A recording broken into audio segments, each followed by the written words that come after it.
Welcome to Bumper Radio. I am Dave Riccio here along with Matt Allen, and we are here every Saturday from 11 right here on News Talk 92.3 KTAR.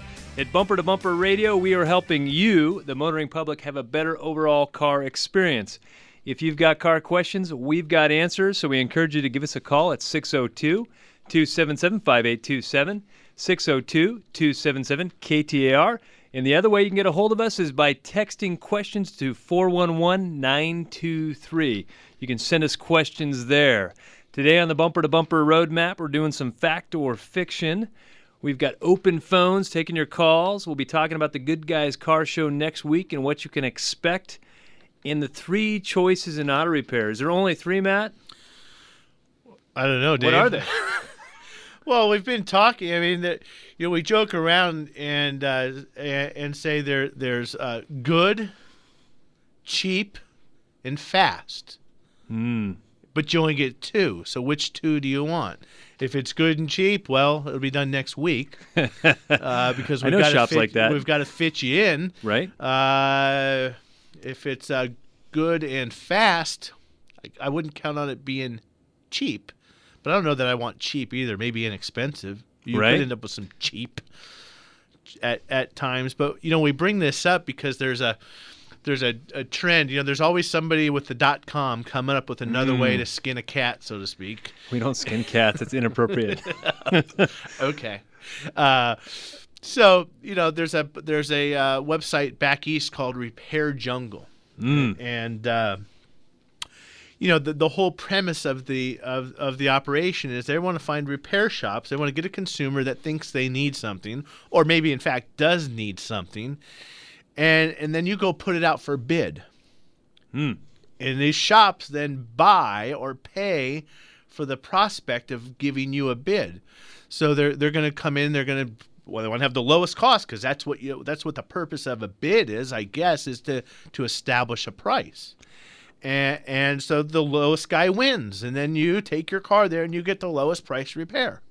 I could see some good coming out of it, but I could also see some major pitfalls coming out of it. Give me a pitfall. Well, I think it's a recipe for disaster. The expectations that one might have, being the consumer, that they're going to still have good, and they're going to get cheap too. Get the lowest price. Good is universal. Like any of those numbers you look at, they're all good. I had one of these people approach me and talking about it, and I said, your system and your thought process is completely flawed. It doesn't work. You're going to take my shop, Virginia Auto Service. We're BBB rated. We've been in business 19 years. Master technicians, and here's all of our credentials, and that's what our customers come to enjoy, that quality and expect when they come there. And then you want me to go bid against some guy that I have no idea what I'm bidding against. Is he putting on a $4 auto value belt from Acme Auto Parts, but the one that I'm using is $20? Did you save anything? Well, we all have the same economic engine. Yeah. So I think the legitimate heart of practicing shops are all going to be within the same realm. Now, there's people who could take advantage of this bid system because are you going to take your car apart after you got it fixed to see what they actually really did? We've pulled off timing covers where we thought a whole bunch of stuff was going to be done, and none of it was done. And I'm not saying that's happening. I mean, I want to find that guy that's doing business like that. But who's going to verify that the work was really done and to what quality and what expectation? There's no checks and balances in this bid process. I'm not necessarily a fan of the bid process if we use it wrong. I know I've heard, at least in Europe, is that they do bidding, but they take the high price and they take the low price, and then they average the two, and whoever's closest to the average, that's who wins the bid. Well, we've talked about phone price shopping, and this is just the silent phone shopping, really, right? Is what this is. We get it all the time at the shop, and sometimes I can have a good conversation and talk to somebody, and then sometimes I'm probably the wrong person to be answering the phone because I get so frustrated, and people want a price. If I haven't looked at your car, it doesn't matter if it's me or anybody else. We really need to look at the car. You can't just have a car and say, it's got 120,000 miles and the valve cover gas, it's leaking how much? There's so many other things that touch that valve cover. Maybe there's a PCV hose that's cracked. Maybe the valve cover is not even leaking. That's just what you think it is. So you could end up with a repair that you don't need, or So did you save money, or did you spend money on something you didn't need? well, or you get you get a price on something, and it's not the complete job. So this guy, this is where the expectations come out of alignment. But you told me it was going to be $100. Yeah, but I didn't know that was broken. This was broken, and this hose that attaches that should be replaced. So I think You're trying to commoditize something that is completely not commoditizable, because no two cars have the same problem. I mean, relatively speaking, they can have relatively similar problems, but there's always extenuating circumstances. When I was in the construction business and sold construction equipment, I watched contractors that were bid, they would look for blueprints with obvious mistakes in them, and they would be the low bid. And when they were the low bid, they would get the job, and then they got a thing called change order. And they could go back to the general contractor and say, oh, yeah, there's a big mistake here. And then they put in a change order. Well, now that change order doesn't have to go out to bid, because they already got the job.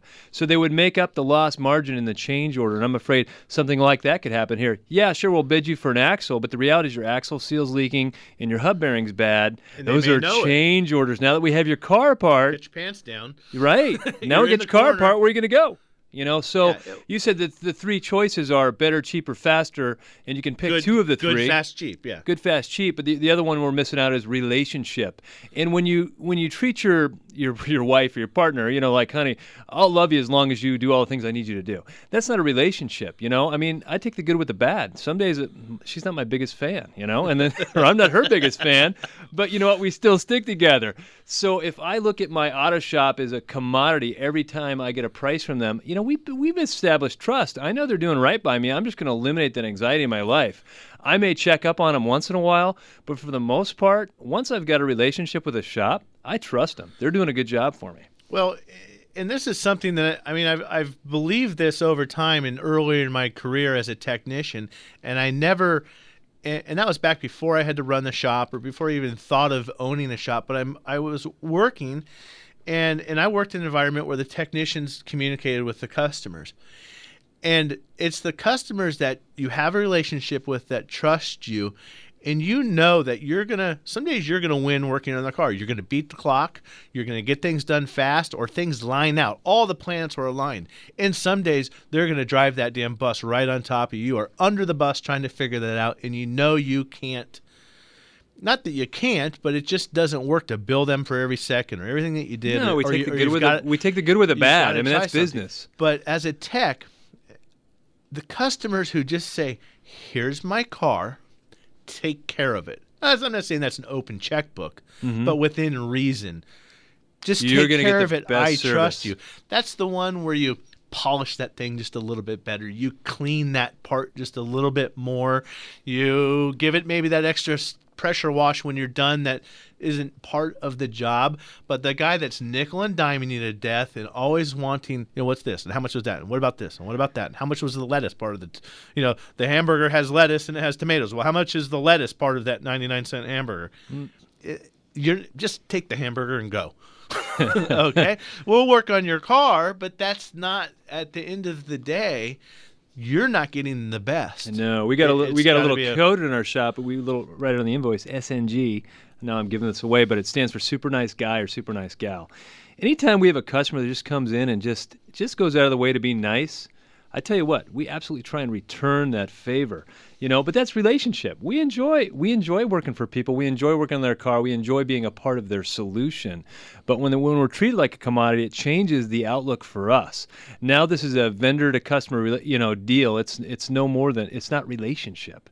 In relationship, you get better service when you have relationship. Well, and when you have the relationship, for example, and the timing belt is the easy one. That's the one that a lot of the dealerships and a lot of people try to commoditize. Oh, timing belt $299. It's not. It's just in this article. That's what it talks about. You want to get a price on a timing belt. So if you call me and I said, well, it's probably about $1,000, but I say, but we do this, this, and that. The next guy, all that customer heard was $1,000, and the next guy is $400. Oh my gosh, they were ripping me off by $600. But no, One selling you something for $10, you get $9 worth of stuff. The next guy can sell it to you for $6, but you only got $3 worth of stuff. What's a better deal? What's a better value? And not only that, but the well, when we come you're back, waving over there, Dave, got me all messed up. But in a relationship, you don't have to worry about the guy doing that to you. He's going to do right by It's you up because front all the he time. knows you. So when we come back, we're going to have Betsy Bennett on the line from Good Guys Car Show, and we're taking phone calls at 602-277-5827, 602-277-KTAR. You're listening to Bumper to Bumper Radio.